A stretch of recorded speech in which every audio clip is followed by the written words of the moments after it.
I wanted to take a moment to respond to Andy Hill's video about his baby steps 8, 9, and 10, or what he calls life after Dave Ramsey. If you don't know Andy Hill, he's the brains behind the Marriage, Kids, and Money YouTube channel and podcast. I've been a fan of his for a while. And if you don't know what Dave Ramsey's baby steps are, they're from a book called The Total Money Makeover, which I have read and taught and given as a wedding gift to young couples. Like Andy, the baby steps were wildly influential early in my family's financial life. And like Andy, we also have had questions about what to do after hitting that baby step 7 milestone. I'll put links to this specific video from Andy below so you know exactly what I'm responding to. Take a listen, but I have some thoughts about his additional baby steps and also about his comments about whether Dave Ramsey's baby step 7 is quantifiable or satisfying. Before I go further, I should say that I'm Kate Josephine Johnson, and I provide bookkeeping and business consulting services to small businesses, specifically those who use FreshBooks for their bookkeeping. Feel free to give this video the trifecta of YouTube approval by hitting subscribe, thumbs up, and leaving a comment or question below. It's an easy way to say thanks as I'm trying to grow this YouTube channel. So first, let's summarize Andy's baby steps 8, 9, and 10. 8 was to max out tax advantage retirement accounts, which is an expansion of Dave Ramsey's baby step 4. 9 is to achieve coast fire, and that's when you can kind of let off the gas for saving for retirement. And 10 was to develop passive income. Again, I highly suggest listening to this entire Live After Dave Ramsey video below. The details he gives in step 8 about the different investment accounts were very good, and I learned some new things, and I consider myself pretty knowledgeable about this topic, so I was grateful for Andy's teaching.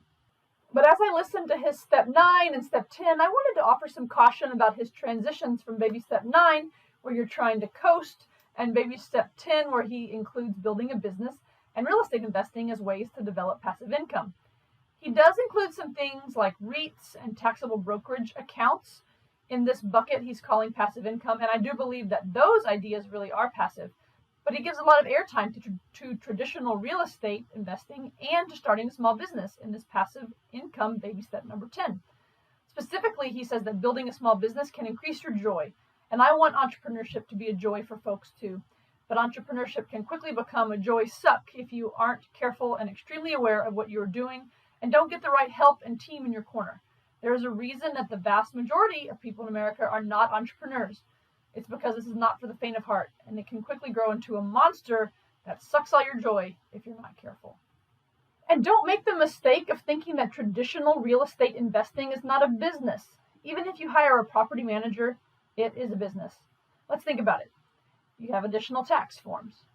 You have clients, which are your renters. You have delinquent rent, which are your unpaid accounts receivable. You have to do marketing to sell your product, which is whatever you do to find the renters to stay in your homes. You have expenses. You have capital investments that belong on your balance sheet. You have to do monthly bookkeeping, or you're going to forget expenses and miss income. All that sounds exactly like a business to me. If it walks like a business, talks like a business, smells like a business, then it's a business. And just like with any business, real estate or otherwise, if you don't take it seriously, it's going to eat your lunch and eventually take away all your joy. I do like how he used the phrase dip your toes in to entrepreneurship. Andy definitely moved the boat closer to the dock himself and dipped his toes in before he took the plunge into full-time entrepreneurship. And you can reduce your risk by starting off small and testing things out and setting up your system so that if you decide to grow, you're ready to scale more efficiently. But the bottom line is that entrepreneurship is not passive income for the vast majority of people who attempt it. I know this because I have worked with many small business owners who are dreaming of financial independence and early retirement. Having your own business is wonderful, and my entire family's life has been blessed by my venture into running my own bookkeeping company, but it is definitely not passive. Even if you can make parts of your business revenue streams passive, or you hear people talking about how their business makes them money in their sleep, they are almost certainly not telling you the full story. Even Andy has talked about how much work it was when he was building a business while still having a full-time job.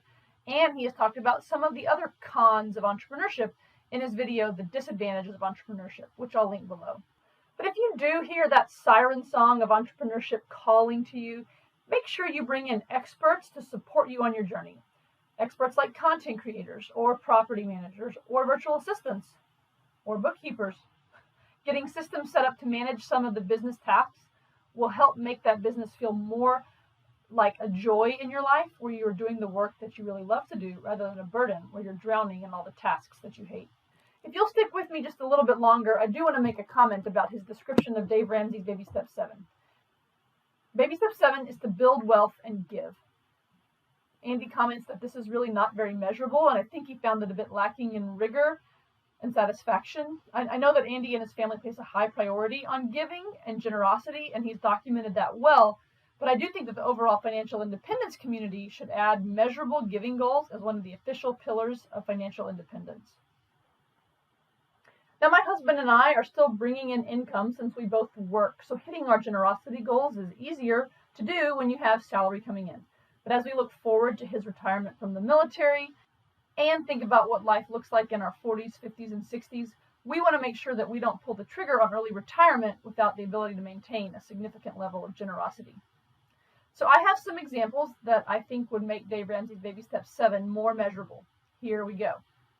Don't fire until you outgive the standard deduction on your tax return. In order to do that, you'll have to prioritize giving, and I think having a high giving goal like that will solidify giving as a part of your family's DNA. No one fires without doing a lot of calculations about whether they can afford it. So make sure that your charitable giving is one of those items in your budget when you are running your numbers and analyzing whether you can afford an early retirement. Building on that, I suggest using a percentage goal instead of an absolute value figure for your giving goals, and take that percentage off the top of your monthly income in early retirement. And by that I mean set your giving target off of your gross income and then build your budget to live on with what remains after that. This prevents you from running out of money at the end of the month before you have a chance to give. One other very fun way to give and to keep your heart in the right place and make sure that you're really looking at the people you encounter every day and notice if anyone is in need or anyone who it would be amazing to bless is to set specific targets for giving that are completely outside of tax-deductible charitable donation status. By that I mean money that you don't care if you get a tax deduction for. The way we have done that to help us keep stretching our generosity muscle is to have a fund that is $100 for every year that we've been married, that is just for extravagant gifts to people. So it increases by $100 every year, and when we were married 8 years, we had $800 in this fund. If that's not the right number for you, then make some other metric. Maybe it's $50 for every year you've been married, or some other time frame, or maybe it's a lot more, maybe it's $1,000, but keep it increasing. Some examples for a fund like this would include nice gifts for our kids' teachers, donations to kids we know who are trying to do a service project, gifts for our pastors, paying for a kid to go to a summer camp, or making several really nice Operation Christmas Child boxes. So I claim that you can make Dave Ramsey's Baby Step 7 quantifiable, but you have to be thoughtful about it. Or don't be surprised if you get to Step 7 and wonder, is this all there is? So thanks for sticking with me as I give my rebuttal to Andy Hill. I'm curious what you thought. So please leave a comment below if you have other ideas about your response to his extra baby steps. Leave a response below if you have other ideas about how to make sure generosity is still a part of your early retirement plan. And Andy, if you ever watch this, keep up the great work, man. I was an early listener to your podcast way before you were on YouTube, back when you did the sweet little interviews with your kids when they were super tiny. I appreciate you and your message about building strong families.